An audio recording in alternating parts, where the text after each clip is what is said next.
다시 한 걸음, 제가 이런 제목으로 말씀을 나누게 될 터인데, 먼저 우리 교회 전체적인 여러분들 얼굴을 대하여 직접 보지 못함으로 인해서 우리 교회에 추구하고 있는 사역의 방향이라든지 또 영적인 비전, 이런 것들을 다시 한번 간단하게 점검하고 다시 한 걸음 말씀을 나누겠습니다.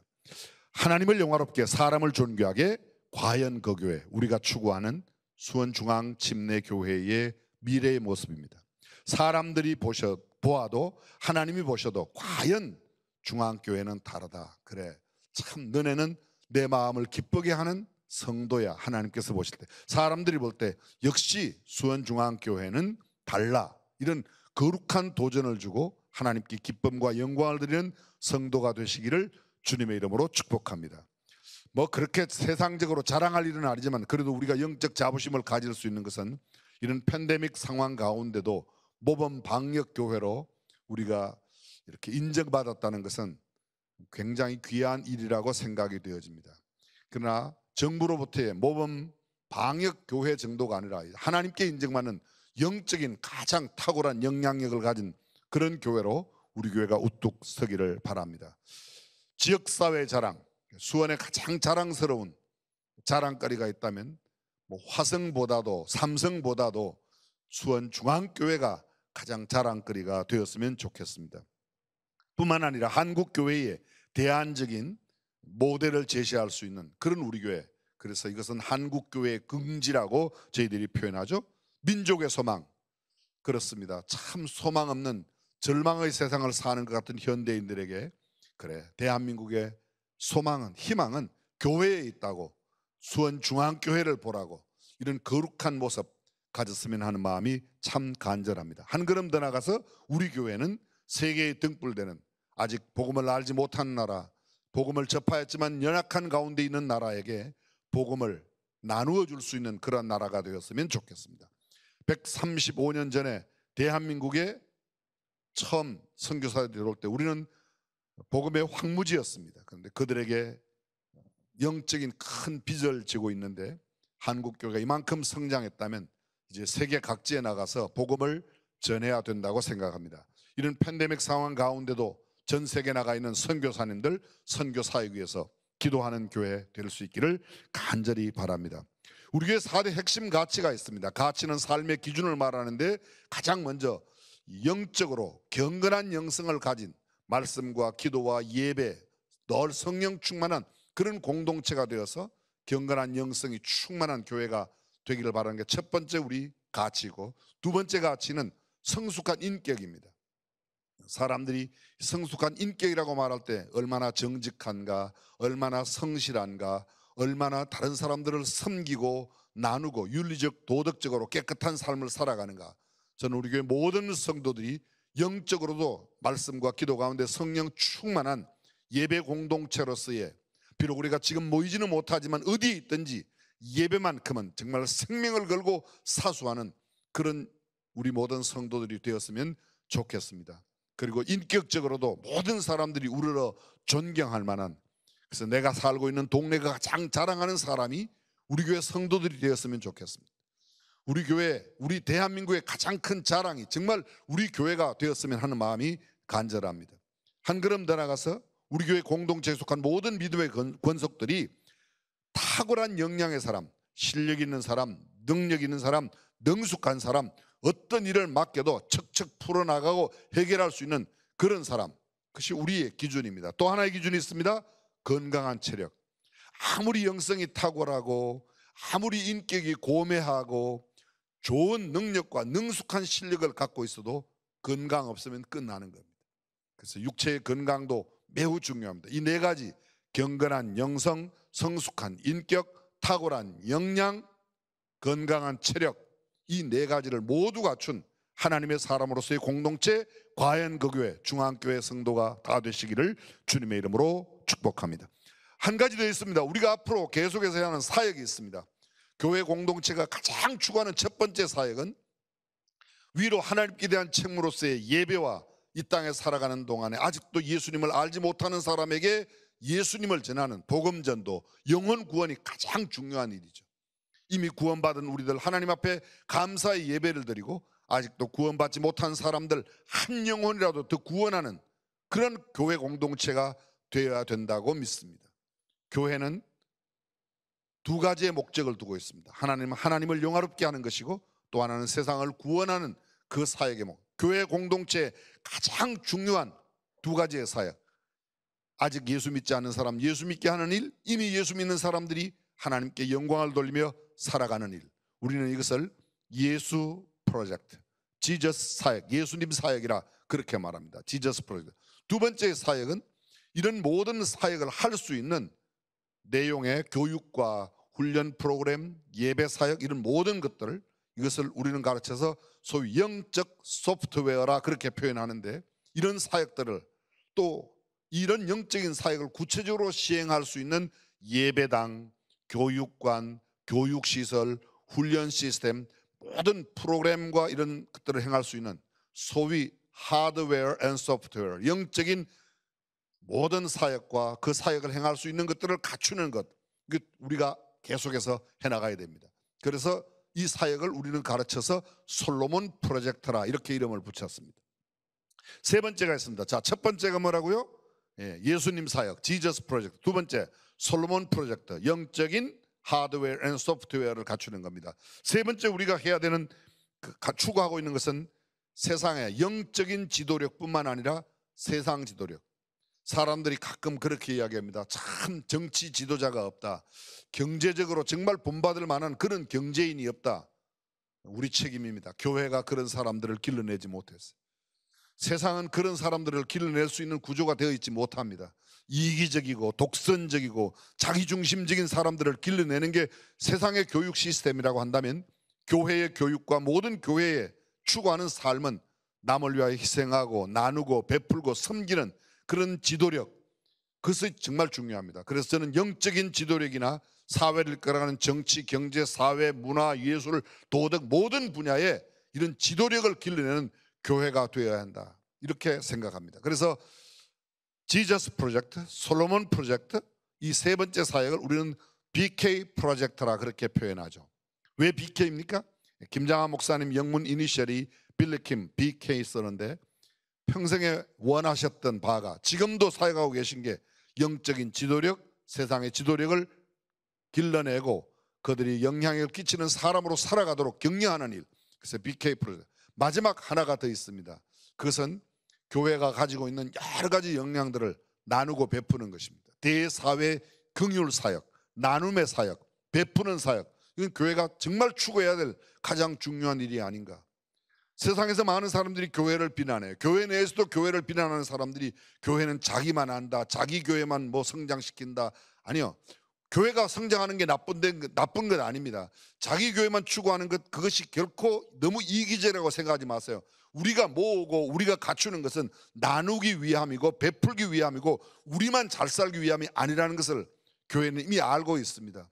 우리가 어떤 순간 사람들에게 그렇게 비추어질지 모르지만 결국은 우리가 가지고 있는 것들을 나누고 베풀 때에 그들이 우리의 나눔과 베푸는 삶, 빛된 삶, 소금의 삶을 통해서 희생하고 섬기는 삶을 통해서 그들이 주님을 만나게 될 것입니다. 저는 우리 수원중앙침례교회가 하나님을 영화롭게 하고 사람을 존귀하게 하는 이런 귀한 교회로서 과연 그 교회의 모습을 가질 수 있기를 주님의 이름으로 축원합니다. 다시 한번 정리해 보겠습니다.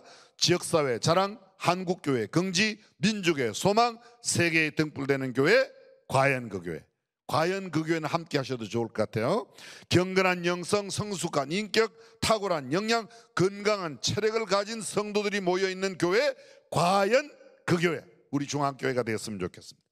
그리고 예수님 사역, 솔로몬 사역, BK 사역, 요셉 사역, 나누고 베푸는 사역, 이 네 가지의 사역을 하는 바로 그런 교회, 과연 그 교회, 우리 중앙교회가 되기를 주님의 이름으로 축복합니다. 이런 것을 추구하는 교회, 우리 수원중앙침례교회가 2020년도에 표를 정했어요. 그게 뭔가 하면 말씀과 기도, 기도와 말씀입니다. 우리가 생각지 않았던 이 우한 코로나균이 한국에 들어와서 지금 한국뿐만 아니라 전 세계가 코비드-19으로 몸살을 앓고 있습니다. 문자 그대로 팬데믹, 세계적인 그런 아주 대유행병이 되어서 이 감염병 때문에 선진국, 후진국 없어졌습니다. 사실 은밀하게 말하면 큰 교회, 작은 교회도 없어졌습니다. 이제는 모든 교회들이 그저 예배에 참여하는, 예배에 직접 집례하는, 함께 동참하는 분들 외에는 예배에 참여할 수 없는, 아무리 성도가 많아도 20명밖에 못 모입니다. 이 수도권 내에서는 20명 이상 참여할 수가 없습니다. 작은 교회도 큰 교회도 구분이, 하나님 보시기에는 본래부터 그런 차별이 없었다고 생각합니다. 근데 그러한 교회 공동체가 말씀과 기도 가운데, 이 코로나 상황 가운데서 우리는 상반기에 필사 성경을 통해서 하나님 앞에 헌정하고, 그 이후 많은 성도들이 지금도 계속해서 하나님의 말씀을 기록하고 있습니다. 이번 하반기 금년도를 마무리하고 또 2021년을 맞이하는 그 기간 안에 저는 조속히 코로나가 끝나고, 코비드-19이 끝나고 깨끗하고 정결한 세상 마음 놓고 예배할 수 있는, 그리고 마음 놓고 복음을 전할 수 있고 나누고 베푸는 사역을 감당할 수 있는 그런 세상이 오기를 간절히 소원합니다. 그러나 아직 오기 전까지 우리가 이런 일을 가장 앞당기고 또 하나님을 기쁘시게 할 수 있는 사역이 뭘까? 저는 기도라고 생각합니다. 우리가 이런 것을 예측하고 말씀과 기도를 정한 것은 아니지만 우리가 그렇게 정하였는데 그 무엇보다 지금 필요한 것은 기도라고 생각합니다. 주님은 이렇게 말씀하셨습니다. 내 집은 만민의 기도하는 집이라고 말씀하셨어요. 원어에 가깝게 번역하면 내 집은 만민을 위하여 기도하는 집이다. 우리 교회 성도들이 한꺼번에 나와 예배하며 합심하여 함께는 기도하지 못할지라도 어디에 있든지 한 기도 제목을 갖고 마음을 모으면 그것이 곧 합심 기도가 되고, 성도들이 주중에 계속해서 교회에 오는 발걸음을 끊임없이, 구약 성경의 주님은 이런 말씀하셨어요. 성전이 완성되었을 때 너희가 내 집에 모여, 이곳에 모여 너희가 기도하면 내가 너희에게 응답하겠다. 그렇습니다. 하나님은 어디에서 기도해도 들으시지만 특별히 이곳 정한 곳, 우리의 마음과 우리의 뜻을 두는, 저는 왜 이런 일이 중요한가 하면 이런 의미를 갖습니다. 예배당에 자주 오지 못하다 보니까, 집에서 있는 처소에서 예배를 드리다 보니까 예배당에 가는 것이 점점 멀어집니다. 옛 영어의 말에 out of mind, out of sight, out of mind, 안 보면 잊혀진다는 말이 있습니다. 저희들이 육신적으로 먼저 참여하고 마음도 모으고 뜻도 모으고 함께 기도할 때 하나님께서 크게 역사하여 주실 줄로 믿습니다. 주의 말씀은 내 발의 등이요 내 길의 빛이라고 해서 우리가 상반기에 하나님의 말씀과 더불어 필사 성경으로 시간을 보내는 것을 훈련하였고 연습했습니다. 지금도 계속합니다. 그러나 이번 하반기에는 그동안 저희들이 기도하였지만 한 걸음 더, 다시 한 걸음 주님 앞에 더 가까이 나아가 기도하고 아랠 때 주께서 응답하여 주실 줄로 믿습니다. 성경 속에 주님과 동행했던 사람들의 이야기가 있습니다. 저기 옛날 사람이죠.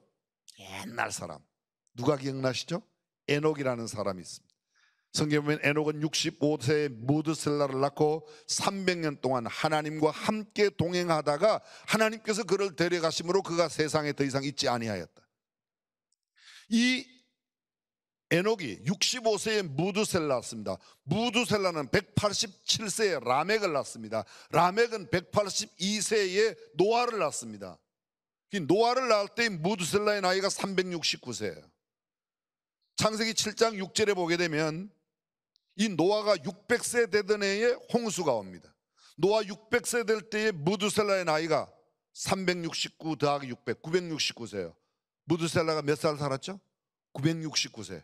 969세. 무드셀라 이름의 뜻이 다시 한번 기억나십니까? When he dies, judgment comes. 그가 죽을 때 심판이 온다.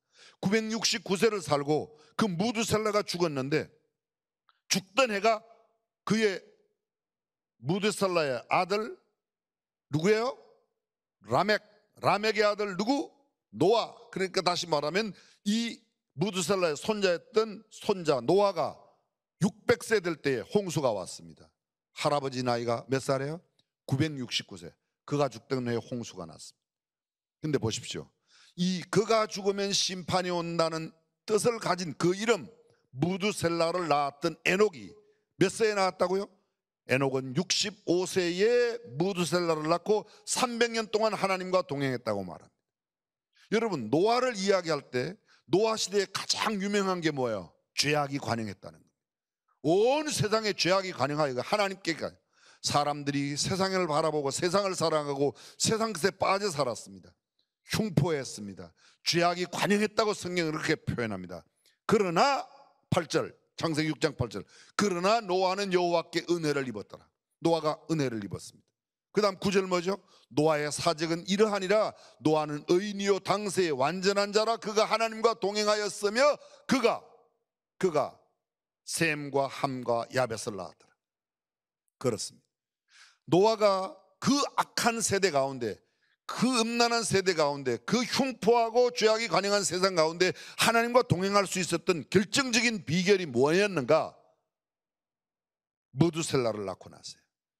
무두셀라를 낳고 이 아들이 죽으면 심판이 온다는 하나님의 경고의 메시지를 들으면서 그리고 그는 하나님과 어떻게 해요? 노아는 하나님과 동행했다고 말하고 있습니다. 노아는 의인이요 당세의 완전하다. 그가 의로운 삶을 살아서 의롭게 된 것이 아닙니다. 하나님께서 그에게 은혜를 베풀므로 그가 의인으로 살았고 그가 하나님의 은혜 까닭에 완전하게 살 수 있었고 하나님의 은혜 까닭에 하나님과 동행할 수 있었습니다. 그리하여 노아는 놀라운 하나님의 은혜를 경험하고 홍수 가운데도 구원받는 역사를 경험하게 되었던 겁니다. 현대인들은 큰 특징을 갖고 있어요. 그게 뭐냐 하면 굉장히 조급하다는 겁니다.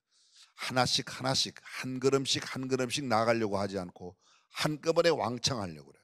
뭔가 실수를 많이 하다가도 한 건 크게 올리면 그 모든 실수가 덮인 줄로 압니다. 그렇지 않습니다. 적은 것이라도 하나하나 세밀하게 주님과 함께 주님이 기뻐하시는 일을 도모할 때 우리의 모든 인격과 삶이 주님을 닮아가게 될 줄로 믿습니다. 디모데후서 3장 바울이 남긴 14권의 편지 가운데 13권, 정확히 13권인데 13권의 편지 가운데 맨 마지막에 쓴 것이 디모데후서입니다.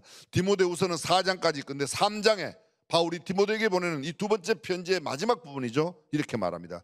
네가 이것을 알라. 말세에 고통하는 때가 이르니 사람들은 자기를 사랑하며 돈을 사랑하며 자긍하며 교만하며 회방하며 부모를 거역하며 감사치 아니하며 거룩하지 아니하며 무정하며 원통함을 풀지 아니하며 참소하며 절제하지 못하며 사나우며 선한 것을 좋아 아니하며 배반하여 팔며 조급하며 자고하며 쾌락을 사랑하기를 하나님 사랑한 것보다. 말세의 징조의 특징 가운데 하나가 뭐 여기 19가지 징조가 있습니다. 하나하나 다 설명할 수 없지만 그 중에 한 가지가 조급하다는 거예요. 조급하다는 거예요. 빨리빨리. 평소 삶이 바쁘다 보니까 모든 것을 빨리빨리 처리하려고 한다. 좋은 태도일 겁니다. 느린 것보다는 빠른 게 좋을 수도 있습니다. 인류 역사에 보면 빠른 것이 느린 것을 잡아먹었습니다. 걸어다니는 문화는 말을 타는 문화에 의해서 말을 타는 문화는 탱크의 문화, 훨씬 말보다 빠른 자동차의 문화에 의해서 자동차의 문화는 비행기의 문화에 의해서 훨씬 더 뒤떨어지는 삶을 만들어냈던 겁니다. 빠른 것을 추구하는 것이 좋지만 빠른 것보다 더 중요한 게 있습니다. 그게 뭐예요? 얼마나 빨리 가느냐보다는 얼마나 올바른 방향으로 가느냐 하는 거예요. 하나님께서 원하시는 방향으로 야구장에서 홈런을 때려도 1루, 2루, 3루 정확하게 홈베이스를 밟지 않으면 점수를 낼 수 없어요. 아무리 빨리 달려도 옆 사람의 레인을 침범하면 육상에서 메달을 딸 수가 없습니다. 정도를 걸어야 합니다. 주님께서 말씀하시는 말씀의 정도, 그것이 뭐예요? 하나님께서 원하시는 말씀의 가치대로 한 걸음 한 걸음이에요. 성경 속에는 모두가 다 한 걸음씩이에요. 한꺼번에 이루어진 게 아니에요. 우리가 어떤 날 태어나고 뭐 며칠 가만히 기다렸다가 한꺼번에 아닙니다. 조금씩 자라가는 겁니다. 영적인 성숙도 마찬가지입니다. 기도 마찬가지예요. 우리가 주님 앞에 나가서 정말 그렇게 한 걸음 한마디 아뢰할 때마다 하나님은 우리의 기도를 응답해 주실 줄로 믿습니다. 시편의 기자가 가장 많이 드린 기도를 제가 찾아보았어요. 그랬더니 구원하소서, 구하소서 이런 표현들이, 다른 말로 말하면 오늘날로 말하면 뭐예요? 기도예요. 하나님 구해주세요. 저의 부르짖음을 듣고 응답해 주세요. 여호와여 구원하소서. 우리가 부를 때에 응낙하소서. 왕이시여 구원하소서. 내 영혼을 칼에서 건지시며 내 유일한 것을 개의 세력에서, 개의 세력, 하나님을 기다리는 사람들을 막 비방하는 사람들을 개의 세력이라고 말합니다. 세상 권세라고 말합니다. 성경은 이렇게 말합니다. 그들을 사자라고 말합니다. 그들을 사자의 입에서 나를 구원해내라고, 들소의 불에서 나를 구원해달라고, 계속해서 구원해달라고 그렇게 말합니다. 나를 건져달라고. 환난 날에 내게 부르짖어라 내가 너를 건지리라. 주님 약속하셨는데 그 약속의 말씀을 붙들고 구원하소서, 건지소서. 시편 60편입니다. 주의 사랑하시는 자를 건지시기 위하여 우리에게 응답하사 오른손으로 구원하. 주여 주의 오른손으로 나를, 주의 권능의 손, 능력의 손으로 나를 건져달라고 하는 기도가 시편에 있습니다.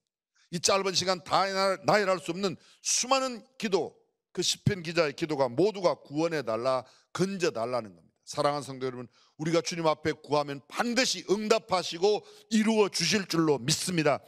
먼저는 나 자신을 위하여 기도하십시오. 가족을 위하여 기도하십시오. 가족의 조금 넓은 개념인 이 교회 공동체, 우리 교회 가족들을 위해서 기도해 주십시오. 교회가 존재하고 있는 이 지역사회를 위해서 기도해 주십시오. 나라와 국민을 위하여 기도해 주십시오. 한 걸음 더 나아가 세계 선교를 위하여, 전 세계 지금 이제 코비드-19으로 수고하고 고생하고 애쓰는 많은 방역의 인사들, 그리고 실제로 아픔을 겪고 있는 그런 환우들을 위해서 함께 중보해야 될 것입니다. 기도 제목이 얼마나 많은지 모릅니다. 나는 5분만 기도하면 기도할 것이 없다고. 여러분, 교회에서 충분히 기도 제목을 많이 준비해 놓았습니다. 여러분들이 오셔서 함께 기도하고 이 기도에 응답받는 아름다운 간증이 세상 모든 사람들에게 큰 도전을 줄 수 있기를 주님의 이름으로 축원합니다. 기도 외에는 다른 이유가 없습니다. 성경의 모든 사람들, 무릎을 꿇었던 사람들이 승리하는 사람들이 있습니다. 국가적으로나 개인적으로 고난이 닥쳐올 때, 앞길이 캄캄해 앞이 보이지 않을 때 주님 앞에 기도하면 주께서 응답하여 주실 줄로 믿습니다. 1940년 2차 대전 때 영국은 5월 26일을 기도일로 정했습니다. 그리고 성전에 기반을 잡았고, 그해 9월 8일 영국과 미국 양국이 함께 기도함으로 불리했던 전세를 완전히 뒤집어 승리했습니다. 2차 세계대전에 종교를 짓고 그들은 하나님 앞에 영광을 돌리며 지금도 내셔널 프레이데이라고 기도하는 날을 만들었습니다. 미국에도 기도하는 날이 있습니다. 온 백성들이 함께 기도하는 날. 저는 대한민국도 다른 사람이 아니면 최소한 대한민국 교회만이라도 기도의 날을 선포하고 기도할 때 하나님께서 놀라운 역사를 이루어 주실 줄로 믿습니다. 1980년대 미국에 있는 가장 큰 12교회를 헤아려 봤더니 12교회 가운데 8개가 한인들이래요. 미국의 인구 가운데 한국 사람이 미국 인구의 1% 안 됩니다. 0.5% 안 됩니다. 0.2% 정도 될까 말까 해요. 그런데 미국에 있는 그 수많은 교회 가운데 가장 큰 교회 12개 뽑았더니 8개가 한국 사람들이 모이는 교회래요. 조금 표정을 기뻐해 주시길 바라요. 서로 얼굴을 못 보더라도. 얼마나 놀라운 일입니까? 그런데 그 원인을 조사해 봤더니 그때 미국의 목사님들은 하루에 8분 기도했고 한국의 목사님들은 30분씩 기도했답니다. 저는 이 말씀 읽으면서 얼마나 도전이 되었는지 몰라요. 나는 정말 얼마나 기도하고 있는가. 1990년대 전 세계에서 가장 큰 교회 50개 가운데 22개가 한국에 있었대요. 22개. 뭐 한국이 세계적으로 자랑할 만한 게 뭐 있습니까? 한국 정치가 세계적으로 자랑할 만합니까? 한국 경제가 자랑할 만합니까? 한국의 과학자가 아니면 무슨 물리학자가 아니면 의학자가 아니면 음악가가 무슨 모든 전문 분야에 있는 사람들이 세계 50명 뽑으면 22명 데려갈 수 있는 게 뭐가 있겠습니까? 하나도 없습니다. 딱 하나 있어요. 교회. 전 세계 50개 교회 뽑으면 22개가 한국 교회. 근데 그때 80년대를 지나는 그때에 대한민국 교회는 기도하는 교회였습니다. 지금 현재 기도가 메말랐어요. 사랑하는 성도 여러분, 저와 여러분이 함께 기도해서 시대를 깨우고 교회를 깨우고 우리 민족을 살려내고 우리 나라를 세우고 하나님의 나라를 확장하는 귀한 역사가 이 다시 한 걸음으로부터 일어날 수 있기를 주님의 이름으로 축원합니다. 긴 말씀 드리지 않겠습니다. 다시 한 걸음, 기도의 한 걸음 함께 동참해서 정말 하나님을 영화롭게 드리고 하나님의 뜻을 이루어드리고 우리도 하나님의 큰 복을 누리는 이번 영적 사역이 되기를 주님의 이름으로 축원합니다.